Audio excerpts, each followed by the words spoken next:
Stuart, just looking back at what you've done over the international break, what's the message been to the players after such a good run of form? Genuinely not changed since before that Hibs game, and even much before that. It's just always about trying to find a level of consistency. You've heard me saying a number of times that by us breaking up and thinking it's holiday time and that we've actually achieved something is never going to work for us. So there was plenty of work last week, and there's been plenty of work done in the build-up. Obviously a bit of disruption in the sense that we've had a number of players away in international duty, but I never take that as a negative. We have to find a way around that. We have to make sure that we're still getting our message across, getting our work in, and then ultimately getting everybody back together today. Some have played more minutes than others, some have travelled longer than others. So the big clubs have been doing that for many a year. So we've been very vigilant as a staff to make sure that we're trying to put everybody in a good place, whether they can do full sessions, partial sessions, or whether they need to get to their bed and get a few more hours sleep. So we're well on top of that, but just really looking forward to bringing us all back together again today. We have been building our game plan and our thought process towards Dundee on Saturday with the guys that we've been working with. So now we've had some real good time. And you can imagine when you're winning games of football and you've been doing well, then the feel-good factors here at the football club. But I think it's here in the kind of community as well. I think there's a real good feel-good factor run about Motherwell in general, and it's our job to try and keep that going. Yeah, you say it's your job to keep that feel-good factor going. Looking back at those games, I think that's the best run of form you've had since you've been here?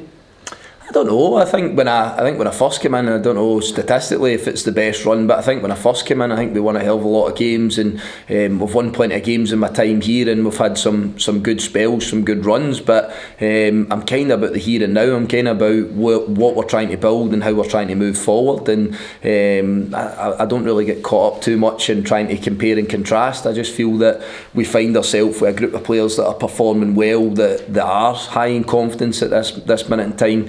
I continually tell you that we're together. I don't say that for effect, it's because we are. I don't see one bad 45 minutes, one bad moment in a game, or one bad game of football derailing that in any way. We're trying to build something that's here and has longevity. I always have been, and as I say, we just look forward to the next opportunity to play, and as that comes on Saturday, I'm sure we'll get to that. But we've got another really, really tough opponent, and a team that I think have probably not got as many points as they possibly could have with some of their performances and some of their displays to this point. So it's going to be a real tough game for us, but I feel like I say that every week, and again there's a reason behind that, because this league is ridiculously competitive. Yeah, we'll get on to Dundee in a second, but just looking ahead almost until the next international break, do you think you can repeat that last section of games? Obviously you've got big matches coming up as well, of course, the League Cup semi-final as well. Do I believe 100%? Yeah, I always do. I always think about pushing boundaries. I always believe in trying to challenge yourself, never slipped into a comfort zone, and as I say, we've really tried to challenge the players the last few days and training to make sure that we get back up to that level. But you know what, I'm not going to get lost in, as you said it there, it doesn't derail anything if you emulate that or not. But for us, it's simply trying to work towards as much success as we possibly can. What does that look like? You've got a cup competition and you've got a league campaign to try and win as many games of football as you possibly can.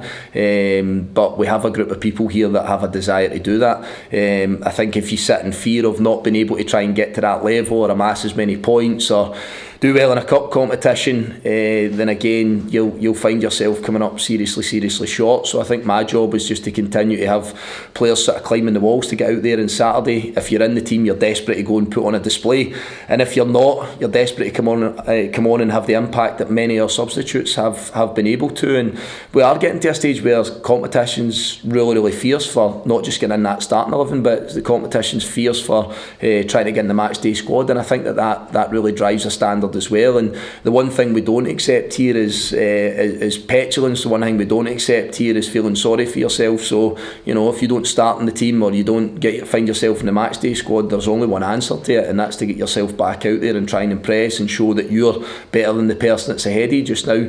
But that's a really simple formula that I've believed in for a number of years, and I think that is the thing that drives a standard at a football club. Stuart, there's been 7 or 8 games played, and there'd been 2 international breaks already. We're going to have another one in 3 or 4 weeks' time. What's your thoughts about these disruptions? I don't really have a thought process, to be honest with you. I think we can look at it so many different ways. If we're winning games and we're in a good spell, generally you'll say you want to keep going. I think I remember saying it last year that we had so many injuries and so many challenges, and we were in a good spell going into the first international break, if I remember right. And you're saying, but I was actually looking forward to it because I felt we could maybe try and get a couple of players back. So there is no right or wrong. That's what's in the calendar. I don't look too far into it. I'm just genuinely looking at what the next fixture is. I know we've got a tough spell of games coming up, but hopefully quite an exciting period for us in the lead up to the next international break.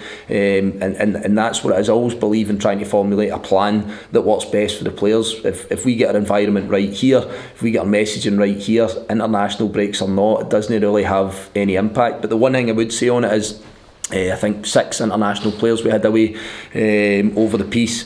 You try telling any of these guys that we're not having another break and another opportunity for them to go and represent their country, they'd be disappointed. You know, I'm looking at guys like Apostolos and Christian and Lennon, Ewan, JT. They're absolutely desperate to go and represent their country, so it's a massive thing for them. And it's also about us trying to create that environment, as I say, here on the pitch, run about the football club, that it's still a place that you've got a real enthusiasm to come in and work and make sure that you're continuing to improve. That's what it's all about. It's not just about trying to time fill, it's about trying to improve. You spoke about a feel-good factor around the club and around the community. How is the community thing coming across to you? How are you getting impacted by that? Great. No, there's been so much good work. I think you can see that kind of synergy at this minute in time, which is really important to us as a football club, between the players, the coaching staff, the hierarchy at the football club, the Well Society, the general community, the community trust. It's so important for us, and it's not just a pitch for me to that's something that I've been told to say. That's generally how I feel. That's what this football club should look and feel like. It's always driven by results on the pitch. There's no question about that. Anything that's a success run about a football club's always driven by what the supporters see and the commitment they see from the players on the pitch on a Saturday. But I feel that I was asked, is this the best place we've been in? I would say it's the best place we've been in as a whole, and include everybody in this area and in this community. I'll certainly not be getting carried away with it, but I think it's sort of emulated, and I think it's sort of stemmed from that quarter final, to be honest with you, the Friday night, where everybody bought into coming here to try and support the club, to try and see if we can get a run in the cup competition, getting the result, trying to capture people's imagination, trying to back that up. I think it just keeps people on board. And I'm not a naive guy. I understand that if performance levels and commitment drops below the standard that we've set, then people will start to drift away, people will start to lose interest. So that's a huge driving force for me, but I can also assure you that the effect that has on the players is incredible. That negative shouting or whatever at any football player across the world, and berating football players when they're giving their all and they're maybe just not having the best day, it does have a negative effect. But I think you see the effect that it has when players can see, supporters can see, and the community can see how much these guys give every day. I can't criticise them, I genuinely can't. From every training session to every game we play in, we might come up short and we might make a few mistakes and a few bad decisions, but the one thing I've never had to challenge this group on is the commitment that they give to the cause. And if we can continue that for the full duration of a season, it gives us a chance of consistent performances and consistent results. How much are you able to enjoy this period? I don't, to be honest with you. I enjoy winning games of football. My biggest passion is seeing players improve. It always has been my biggest passion. Everyone is here in professional sport, not just football, say I'm the biggest winner ever, and I detest it, and you can't speak to me when we've lost a game of football. I'm genuinely like that. Not speaking to family for days and stuff like that. I really am. Can be bad for that. But my biggest passion's always seen people evolve, not just football players, staff, everyone's seen a football club grow and improve, but especially football players seeing improvements in them. I've seen an awful lot of that at this minute in time. That's a bit that does inspire me, that's a bit that really does motivate me. But in terms of how much you enjoy it, I'm no one for sitting here patting myself and everybody else in the back. I spoke about 7 league games and a cup competition. The task is to continually do it, repeat it again. I've said it through my playing career, I've said it through my managerial on-field coaching career, when there's been really good milestones and good successes, I'm probably one of those guys that just thinks about the next thing and trying to achieve something else. And again, not to impress anybody, we're all programmed in different ways. I'm no one for jumping through hoops and celebrating and fist pumping and all that type of stuff. I'm one for moving on and thinking about the next task. Aston, Oxborough to Wandamass, when you see signing new deals over the sort of break, pleased with sort of getting them tied up for the longer haul? Delighted, yeah, absolutely delighted. I think the performances have more than earned that. Trying to get a little bit of business done and trying to get a wee bit of stability in terms of our squad's been really important for us. We had a situation last year where we were obviously working towards maybe trying to bring players on board for longer contracts, trying to protect our assets and things like that, and that maybe fell through the cracks for one reason or another. And it's not a criticism, but I'll speak about this, that we need the willingness of the player, we need the willingness of their family, and we need the willingness of their representative to be on board with that. I think sometimes we as a football club, and even before my time, have had a bit of criticism for not re-signing players, and I think people think that we've maybe not spoken to them and maybe not tried to make that happen. I can assure you that we're very forward thinking, and assets at this football club, guys that are performing really well, we ensure that we want to try and put ourselves in a position to keep them here for as long as we can, because we don't want to go through too many summers that we did last summer where there's just complete wholesale changes. That's fine and well. We feel we're bringing in a lot of good players and a lot of fresh faces that add something, but you want that to be a minimal in transfer windows. We don't want to be doing sort of 15, 16 ins and the same going back out the way. We have to ensure that there's some level of consistency in what we do, and that's certainly been the plan for us. Are there others you're sort of speaking with? There's also maybe a couple of others who are maybe coming to the end of terms in 2025 alongside the guys who have extended long haul, or there are other players in conversations over potentially extending beyond next summer? Yeah, there is. That's something that we're addressing. That's something that, again, without giving too much away, we would hope that there's other bits of news to break and various things like that we're really upbeat and positive about. But there's all different situations as well when you look at what contracts players are on, terms, what level of contract players are on. So there's a number of different factors within that. But what we are trying to do is work our way through a situation where we have a level of consistency. As I've just said, I'm repeating myself, that level of consistency to our group, knowing who we're working with, ensuring, as I say, that we protect the assets of the football club, because I'll refer back to it that our business model, if you want, for want of a better phrase, is that we want to try and develop players and also have those sellable assets where it starts to help the finances of the football club. We've made no secret of that in my time and before my time here, that's something that we need to try and be good at, and that's something that we need to try and drive every day. And this, what we're talking about, contract extensions, we believe helps in that process. Stuart, I know you've talked about them a lot recently, but Lennon's won September Player of the Month since we last spoke to you. So we're grateful for the 21s. Does any of it surprise you anymore? No, it doesn't. I was at the game on Friday, tough game for Scotland against a really good Belgian side at Tynecastle. There was a big ask of Lennon to play a lot of the game without the ball. There was a huge ask on the running aspect without possession of the ball. I've quite clearly seen him better in possession. I've quite clearly seen him more effective in games of football. But again, that bit, we'll all talk about the goal he scores the other night. I'm especially pleased with that work ethic that he shows, the ground that he covers, trying to do the kind of ugly, dirty side of the game, because we always know that when opportunities come up, such as they did the other night, it has that type of quality. But none of it doesn't surprise me. It genuinely doesn't. That's not, again, to get carried away or continue to blow smoke when it comes to Lennon. It's just that I've always felt that as each challenge is presented in front of him, he's one of those players, and that they can be a rarity, that the level just seems to go up with the greater the challenge. And I think he's shown that continuously domestically here, but obviously getting that opportunity to play for Scotland's under 21s, I think he's had a real good impact on the 3 or 4 games that he's took part in for them, and I've no doubt that not just here but at that international setup that he adds massive quality to it. And can he take inspiration from another young player like Ben Doak, who started 2 games for Scotland just there, And if he is called upon, do you think he's ready for that step up as well?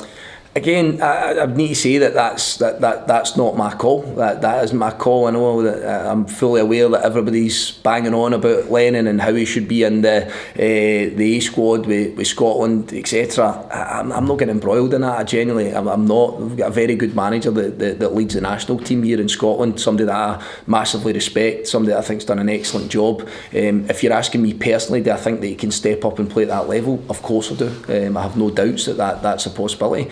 But what Lennon needs to focus on is exactly what he's doing just now, and I can assure you he's not getting carried away with himself. He knows he needs to come here and continue to perform for Motherwell, and if he's called upon to go and play with Scotland's under-21s, then he needs to continue putting in levels of performance that he has done, impacting games with goals and assists, which he has done, and I still believe that the good things will continue to happen for him, no doubt about it. Just moving back to Saturday, you're back at home, you're in action. Who would you expect from Motherwell and from Dundee? Well, I know what I expect from Motherwell, but from Dundee, I've already said it, that I think they're a very good side. I know they've lost one or two key contributors for them last season, but I think Tony's done really well in his recruitment. I think they've got a lot of good options in their team. I think they're a team that come right after you. I think they're a team that come at you and go and try and beat you. I don't think they sit there and wait to see what's going to happen in a game of football. And I've said it already. I think they're probably a team that are short of a couple of points that they possibly deserved a little bit more out of, just from a couple of the games that I've seen where they've performed well.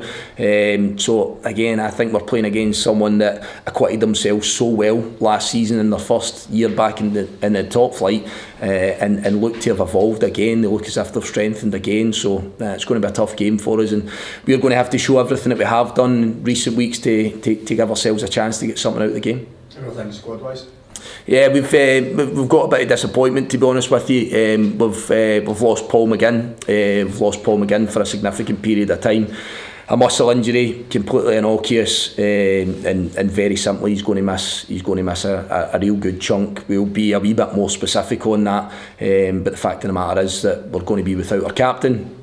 And then the other injuries and the other kind of long-termers are exactly where they kind of need to be, just to clarify that. They're moving along well, but obviously huge disappointment in us losing Paul. Does that concern you, even in terms of how unlucky that's been? You've had quite a lot of injuries this season. I can't do anything about it. I've spoken about it that many times that we warred against it. We work very, very closely with sports science and our medical staff, who for me are absolutely top draw. The guys are absolute masters of their trade. So sometimes that happens in football. Sometimes you get injuries. We've tried to mitigate those circumstances, but sometimes it happens. What happened with Paul? It was literally just it's a thigh injury, to be a wee bit more specific, but striking the ball, and it looks as if he has a muscle tear, which, as I'll reiterate, he's going to be out for a good period of time.